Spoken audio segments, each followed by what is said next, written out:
찬송가 337장으로 찬송하겠습니다. 337장 찬송입니다. 내 모든 시험 무거운 짐을 주 예수 앞에 아뢰이면 근심에 쌓인 날 돌아보사 내 근심 모두 맡으시네.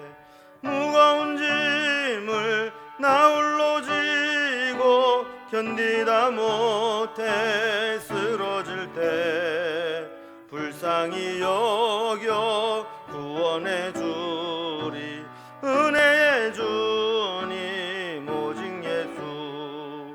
내 모든 괴로움 닥치는 환난 주 예수 앞에 아뢰이면 주께서 친히 날 구해 주사 넓으신 사랑 베푸시네.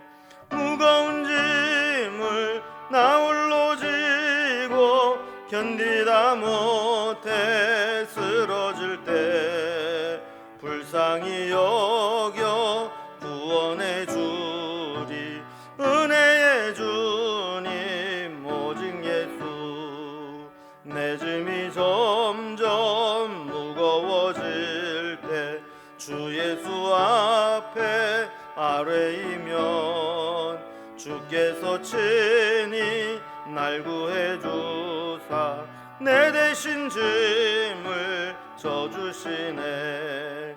무거운 짐을 나 홀로 지고 견디다 못해 쓰러질 때 불쌍히 여겨 구원해 주리 은혜의 주님 오직 예수. 마음의 시험 무서운 죄를 주 예수 앞에 아뢰이면 예수는 나의 능력이 되사 세상을 이길 힘 주시네. 무거운 짐을 나 홀로 지고 견디다 못해 쓰러질 때 불쌍히 여겨 구원해 주리 은혜의 주님 오직 예수. 아멘. 오늘 함께 나눌 하나님 말씀은 구약성경 욥기 5장 1절에서 27절까지 말씀입니다. 욥기 5장 1절에서 27절까지 765면입니다. 말씀을 제가 봉독하겠습니다. 너는 부르짖어 보라. 네게 응답할 자가 있겠느냐? 거룩한 자 중에 네가 누구에게로 향하겠느냐? 분노가 미련한 자를 죽이고 시기가 어리석은 자를 멸하느니라. 내가 미련한 자가 뿌리 내리는 것을 보고 그의 집을 당장에 저주하였노라. 그의 자식들은 구원에서 멀고 성문에서 억눌리나 구하는 자가 없으며 그가 추수한 것은 줄인 자가 먹되 덫에 걸린 것도 빼앗으며 올무가 그의 재산을 향하여 입을 벌리느니라. 재난은 티끌에서 일어나는 것이 아니며 고생은 흙에서 나는 것이 아니니라. 사람은 고생을 위하여 났으니 불꽃이 위로 날아가는 것 같으니라. 나라면 하나님을 찾겠고 내 일을 하나님께 의탁하리라. 하나님은 헤아릴 수 없이 큰 일을 행하시며 기이한 일을 셀 수 없이 행하시나니 비를 땅에 내리시고 물을 밭에 보내시며 낮은 자를 높이 드시고 애곡하는 자를 일으키사 구원에 이르게 하시느니라.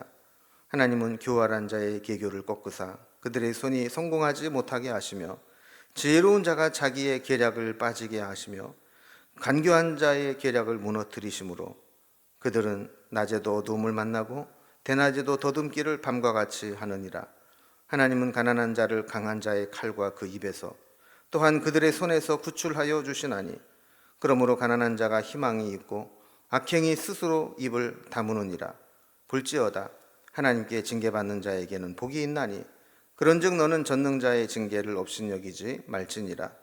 하나님은 아프게 하시다가 싸매시며 상하게 하시다가 그의 손으로 고치시나니 6가지 환난에서 너를 구원하시며 7가지 환난이라도 그 재앙이 내게 미치지 않게 하시며 기근 때의 죽음에서 전쟁 때의 칼 위의 협에서 너를 구원하실 터인즉 내가 혀의 채찍을 피하여 숨을 수가 있고 멸망이 올 때에도 두려워하지 아니할 것이라. 너는 멸망과 기근을 비웃으며 들짐승을 두려워하지 말라. 들에 있는 돌이 너와 언약을 맺겠고 들짐승이 너와 화목하게 살 것이니라. 내가 내 장막의 평안함을 알고 내 우리를 살펴도 잃은 것이 없을 것이며 내 자손이 많아지며 내 후손이 땅에 풀과 같이 될 줄을 내가 알 것이라. 내가 장수하다가 무덤에 이르리니 마치 곡식단을 제때에 들어올림 같으리라. 볼지어다 우리가 연구한 바가 이와 같으니 너는 들어보라. 그러면 내가 알리라. 아멘. 요즘 우리가 이제 살펴보고 온 내용들을 간단하게 정리를 해보면 욥이 큰 고난을 당했다는 이야기를 듣고 멀리 있는 친구들이 서로 연락을 하고 욥을 찾아왔습니다. 먼저 이 최고의 연장자인 엘리바스가 입을 열었습니다. 철저하게 인과응보적 신념으로 욥의 고난을 마치 욥의 죄에 대한 결과라고 연결을 시킵니다.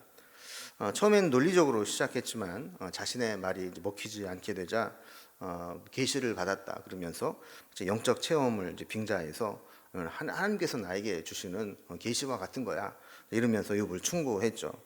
오늘 본문도 이제 어제 말씀에 이어진 연장입니다.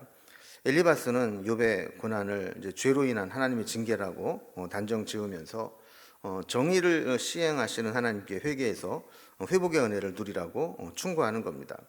엘리바스의 충고를 이렇게 부분 떼어서 보면 다 맞는 말처럼 보입니다. 근데 전체적인 맥락 속에서 보면 실제로는 틀린 말들이 많이 있죠. 욥의 특수한 상황과 하나님의 예외적인 섭리를 알지 못했기 때문에 일반적으로 그가 가지고 있는 논리를 보편화하고 일반화시키는 그런 실수를 범하게 된 겁니다. 오늘 본문에도 이제 그런 계속 논쟁들이 이어지고 있는데 한번 단락별로 부분을 살펴보겠습니다. 먼저 1절에서 7절까지는 인과응보를 인정하지 않는 이 미련함은 불행의 원인이 된다 이렇게 주장을 하면서 지금이라도 인과응보를 인정하면서 너의 고난이 너의 죄 때문이다라는 것을 인정하라는 겁니다. 두 번째는 8절에서 16절까지 하나님을 찾으라라는 겁니다. 하나님의 뜻이 정말 어디 있는지 너는 부정하고 있지만 잘 찾아라 하는 겁니다. 세 번째 단락 17절에서 27절까지 보면 네가 정말 인과응보를 인정하고 너의 죄 때문에 징계를 받는 것이라고 생각을 하면서 하나님께로 돌아오게 된다면 하나님께서 지금까지는 징계하셨지만 그 후에는 회복과 평안의 은혜를 주실 것이다 라는 이야기입니다. 한결같이 이 욥의 이 고난은 욥의 죄 때문이다. 인과응보의 사상으로 좀 해석을 하는 것이죠. 이제 단락별로 좀 자세히 살펴봅니다. 첫 번째 단락은 인과응보를 인정하지 않는 이 미련함은 불행의 원인이 된다. 이렇게 이야기를 하면서 욥에게 지금이라도 이 고난이 너의 죄 때문에 인과응보로 받은 것이다라고 인정하라는 겁니다. 자, 5장으로 이제 넘어오게 되면 이제 설교나 충고 형식으로 욥에게 계속 이야기를 하게 되는데 그 말을 그냥 이게 맥락이 없이 그냥 딱 떼어서 읽어보면 마치 하나님이 하신 말씀과 같이 온전하고 완벽해서 반박할 여지가 없는 옳은 말처럼 보이게 됩니다. 근데 그 이야기와 논리를 가만히 보면 자기가 생각하는 것을 주장하고 상대방에게 자기의 논리를 관철시키기 위해서는 어떤 이야기도 할 수 있는 그런 아주 외골수적인 사람이라는 것을 발견하게 됩니다. 엘리바스는 이제 자신의 생각의 틀에서 이미 욥은 죄인이다라고 딱 규정을 해버렸습니다. 그러니까 욥에게 필요한 것은 회개다 이런 이제 결론에 이르게 된 것이죠. 그래서 1절에 보면 너는 부르짖어 보라 네게 응답할 자가 있겠느냐 거룩한 자 중에 네가 누구에게로 향하겠느냐 그럽니다. 욥은 하나님 앞에서 죄인이고 불의하기 때문에 욥이 부르짖어도 하나님은 응답하지 않을 것이고 욥이 찾아갈 리가 없다라는 겁니다. 2절에서 엘리바스는 분노가 미련한 자를 죽이고 시기가 어리석은 자를 멸하느니라 그랬습니다. 이 말은 욥이 3장에서 그가 또 당한 고난의 한탄을 하면서 생일을 이제 저주하고 차라리 죽었으면 좋겠다라는 말들을 계속했던 것들에 대한 책망이죠. 욥처럼 자신이 처한 상황을 참지 못하고 분노하고 불평하는 것은 결국 자기 파멸을 초래할 뿐이지, 그렇게 섣불리 뭐 태어난 날을 막 저주하고 원망하고 그래서는 안 된다라는 겁니다. 3절에 보면 이제 엘리바스가 어떤 사람이었는가를 알 수 있는 대목이 좀 나옵니다. 내가 미련한 자가 뿌리 내리는 것을 보고 그의 집을 당장에 저주하였노라 그랬습니다. 엘리바스는 이제 좋게 얘기하면 정의감에 넘치는 사람이었고 의로 충만한 사람입니다. 그래서 주변에 악한 사람인데도 불구하고 성공해서 뿌리 내리는 사람을 하나 봤는데, 엘리바스는 그 꼴을 못 보겠다는 거예요. 불의한 자는 망해야 되는데 어떻게 이 미련한 자가 불의로 성공하고 뿌리를 내리느냐 하는 겁니다. 그래서 그는 그 집을 찾아가서 당장에 저주를 퍼부었다라는 겁니다. 4절과 5절에 보면 미련한 자가 형통한 것을 보고 저주한 내용이 나옵니다. 그의 자식들은 구원에서 멀고 성문에서 억눌리나 구하는 자가 없으며 그가 추수한 것은 줄인 자가 먹되 덫에 걸린 것도 빼앗으며 올무가 그의 재산을 향하여 입을 벌리느니라 그랬습니다. 그러니까 악인의 성공이 헛된 것이, 악인의 성공은 오래가지 못한다는 겁니다. 악인의 심판이 자기 자신에게 임하지 않아도 안심할 것이 못 됩니다. 자식들이 위기와 억눌림에서 구원받지 못하고 낫때 보응을 받지 않으면 자식에게서라도 이렇게 보응을 받게 된다는 것이죠. 또 점점 가세가 기울어지는데 악인이 추수한 것은 악인 자신이 먹지 못하고 다른 사람이 그걸 먹게 되는, 빼앗기게 되는 일들이 생기게 되는 거죠. 그리고 올무가 자기 재산을 향해 입을 벌려 삼키려 한다라는 저주입니다. 너 지금 당장 좀 형통하고 잘 사는 것 같아도 다 올무에 걸리는 것과 똑같은 거야. 다 네가 누리지 못해. 이런 저주를 하는 거죠. 6절에 보면 재난은 티끌에서 일어나는 것이 아니며 고생은 흙에서 나는 것이 아니니라 그랬습니다. 이 말은 우리가 당하는 재난이나 고생은 우연히 발생한 것이 아니라는 겁니다. 다시 말하면 사람에 의해서 재난과 고생이 오는 것이 아니라 하나님의 심판으로 인해서 재난과 고생이 오는 거라는 이야기입니다. 7절에 보면 사람은 고생을 위하여 났나니 불꽃이 위로 날아가는 것 같으니라 그랬습니다. 범죄한 인생은 마치 고생을 위해 태어난 것처럼 고난을 피할 수가 없다라는 거예요. 그리고 이것은 불꽃이 마치 위로 날아가는 것처럼 그것이 당연한 것처럼 죄인은 태어나면 고생하는 것이 당연한 것이다, 이렇게 이야기를 하는 겁니다. 자, 그러면 욥이 지금 해야 될 일이 뭘까요? 두 번째 단락을 보면 욥에게 하나님을 찾아라, 그것이 살 길이다라고 조언을 해 줍니다. 자, 욥이 엘리바스의 이야기를 들으면서 대놓고 대답은 안 했지만 동의하지 않았던 것 같습니다. 자, 그러자 이제 엘리바스가 다른 방식으로 욥에게 이야기를 합니다. 아무튼 부드럽게 마치 자신이 막 입장을 바꿔놓고 생각하는 것처럼 권유하며 이야기를 하죠. 8절에 보면 나라면 하나님을 찾겠고 내 일을 하나님께 의탁하리라 그랬습니다. 이 말은 만약에 내가 너 욥과 같은 상황이라면 나는 게 원망하지 않겠다. 차라리 내가 하나님을 찾고 하나님께 내 모든 삶을 의탁하겠다, 이런 이야기를 하고 있는 겁니다.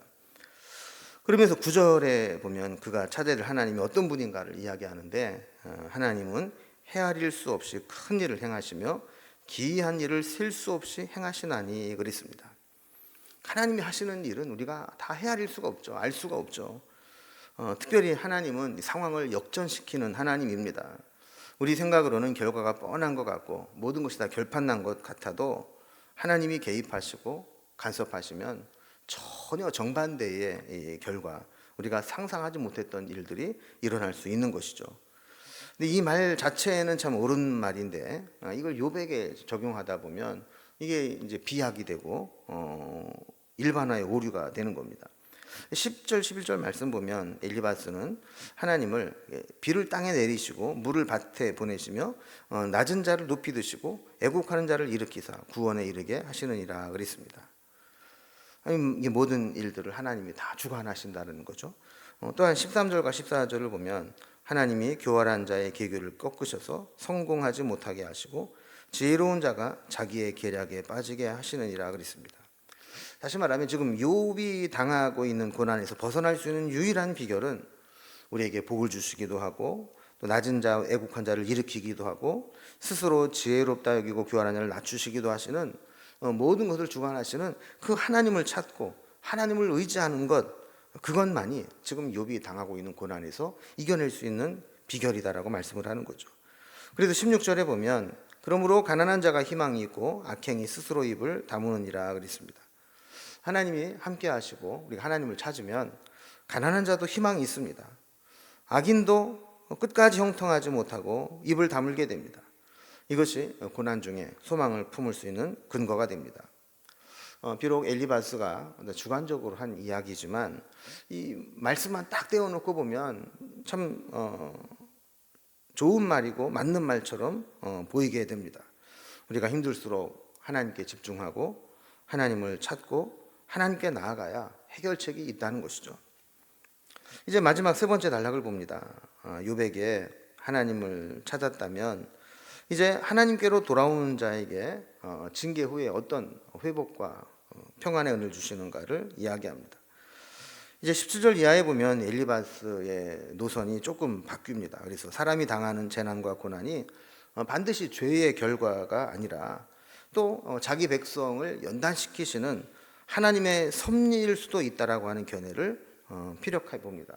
그러니까 아무리 너 고난당하는 거 죄 때문이야라고 이야기를 해도 이게 욥이 수긍하지 않고 또 욥이 살아온 인생을 아는 엘리바스의 입장에서도 그렇게 너무 죄인 취급하는 것이 비합리적인 것처럼 이제 보였던 것 같습니다.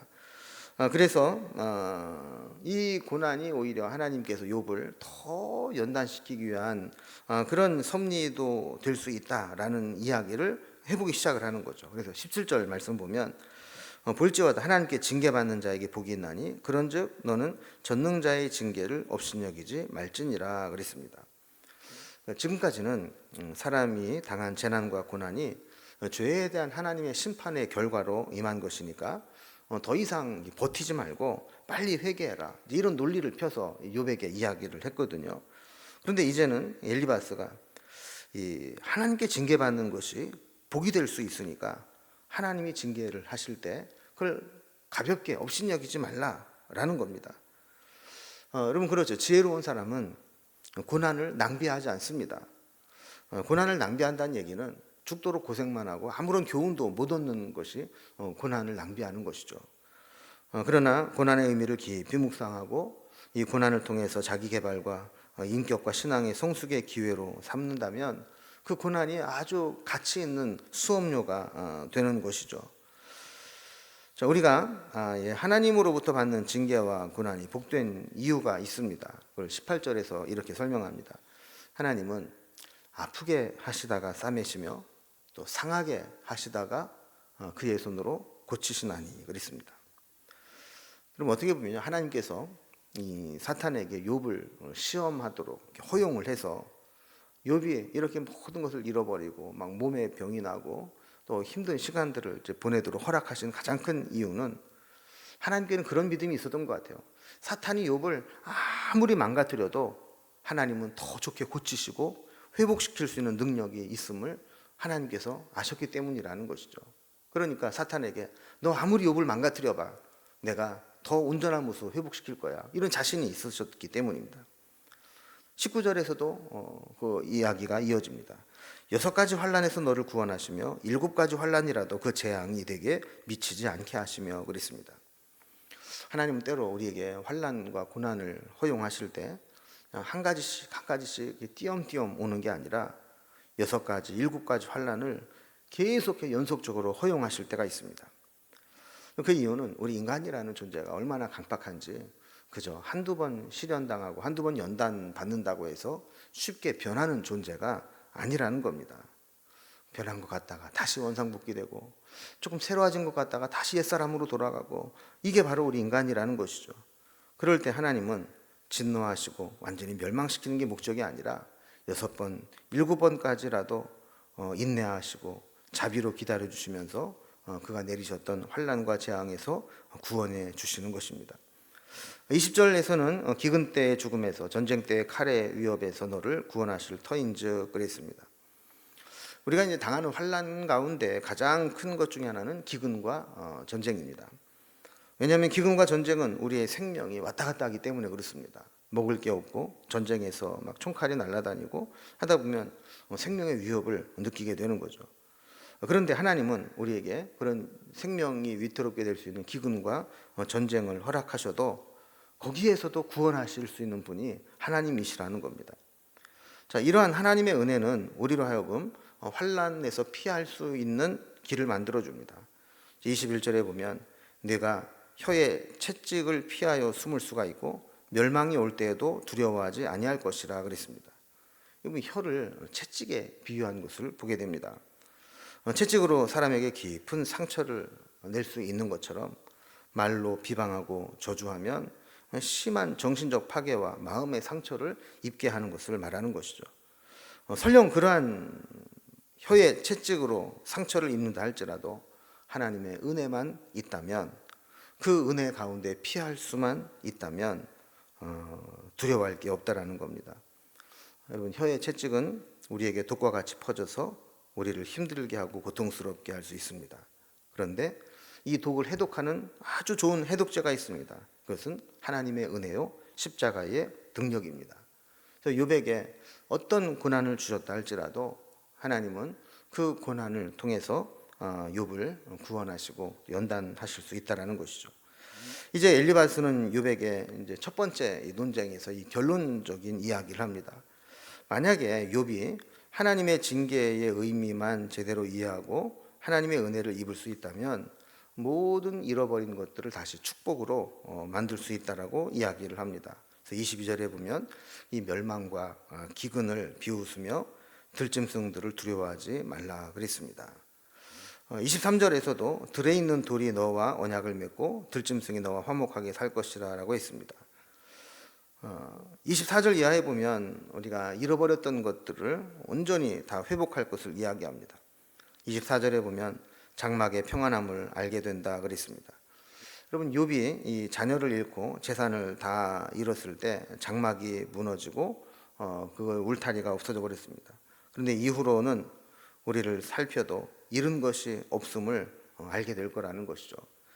또 25절에서도 보면 네 자손이 많아질 것이고 후손이 땅의 풀과 같이 될 것을 알 것이라 그랬습니다. 욥은 한꺼번에 그의 10명의 자녀들을 다 잃어버렸지만 하나님이 은혜를 베풀어 주시면 잃어버린 자녀들보다도 더 후손들이 많아지고 번성하게 될 수 있다라는 겁니다. 26절은 네가 장수하다가 무덤에 이른다가 했는데 욥은 지금 극심한 종기로 살 의욕조차 잃어버리고 있는 때입니다.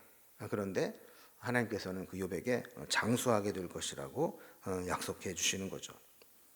자, 이제 오늘 말씀을 정리해 보면 엘리바스의 이제 큰 이 논쟁이 나오게 됩니다.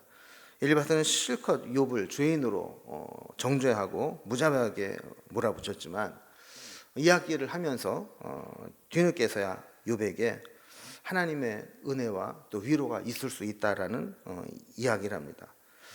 그가 했던 말들을 보면 탁 떼어서 보면 참 좋은 말들이지만 이미 큰 고난 가운데 상처를 받을 대로 받았던 욥에게는 그 어떤 위로도 될 수 없었던 것이죠. 여러분, 우리가 옳은 이야기라고 해서 항상 진리는 아닙니다. 우리가 무심코 내뱉은 말들이 2차 가해가 될 수 있고 언어 폭력이 될 수 있고 우리의 조언이 폭력적 조언이 될 수도 있음을 알아야 된다는 것을 엘리바스의 이 논쟁을 통해서 우리도 깨닫게 됩니다. 여러분, 똑똑한 사람들의 최고의 실수가 뭐냐면 자기의 논리로 무장하고 나아가면 다 사람들을 설득시킬 수 있고 내 말은 다 옳다라고 생각하는 것입니다. 그러나 엘리바스의 이야기를 보면 그가 연장자로서 살아온 세월이 무색하게도 그는 자기의 확증 편향에 사로잡혀 있었고 자기가 가지고 있는 생각이 옳다라고 생각을 하면서 욥에게 무자비할 정도로 죄인 취급을 하면서 회개하라고 몰아붙일 수 있었던 것이죠. 여러분, 우리도 말에 은혜가 있기를 바랍니다. 말로 상처를 주는 것이 아니라 말로 사람을 위로하고 살리는 그런 일들을 해야 될 줄로 믿습니다.